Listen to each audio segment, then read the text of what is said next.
സംസ്ഥാന സർക്കാർ നടത്താനിരിക്കുന്ന ആഗോള അയ്യപ്പ സംഗമത്തെ അനുകൂലിച്ച NSS സംസ്ഥാന വൈസ് പ്രസിഡന്റിനെതിരെ BJP നേതാവ് കുമ്മനം രാജശേഖരൻ. ഭക്തരുടെ വികാരത്തെ NSS മാനിക്കണം. വ്യാപാര താൽപര്യത്തോടെ നടത്തുന്ന എക്സ്പോ പോലെയാണ് ആഗോള അയ്യപ്പ സംഗമം സർക്കാർ നടത്താൻ പോകുന്നത്. മുഖ്യമന്ത്രി പിണറായി വിജയനും മന്ത്രി VN വാസവനും അയ്യപ്പനിൽ വിശ്വാസമുണ്ടോ എന്ന് കുമ്മനം ചോദിച്ചു. അയ്യപ്പ സംഗമത്തെക്കുറിച്ച് പല കോണുകളിൽ നിന്നും വിവിധങ്ങളായിട്ടുള്ള അഭിപ്രായങ്ങൾ ഉയർന്നു വരികയാണ്. CPM-ന്റെ സംസ്ഥാന സെക്രട്ടറി MV ഗോവിന്ദൻ ഇന്നലെ അതേക്കുറിച്ച് നടത്തിയ അഭിപ്രായ പ്രകടനം ഭക്തജനങ്ങളെ അങ്ങേയറ്റം വേദനിപ്പിക്കുന്നതാണ്. അയ്യപ്പ വികാരത്തെ മാനിക്കണം.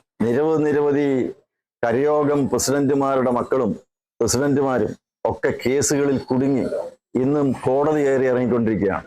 അപ്പൊ ഇത്രയും നാളും വിചാരിച്ചത് ദേവസ്വം മന്ത്രിയായി വിളിച്ചു കൂട്ടുന്നതെന്നാണ്. ഇപ്പോഴാണ് മനസ്സിലായി ഇത് CPM-ന്റെ സംസ്ഥാന സെക്രട്ടറി പറഞ്ഞപ്പോൾ ഇത് CPM വിളിച്ചു കൂട്ടുന്നതാണെന്ന് ഇപ്പോഴാണ് മനസ്സിലായത്.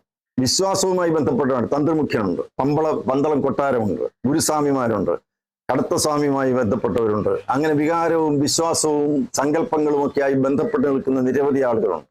അവരൊക്കെയാണ് അയ്യപ്പ സംഗമം നടത്തേണ്ടവർ. അവർക്കാണ് പ്രാമുഖ്യം കൊടുക്കേണ്ടത്.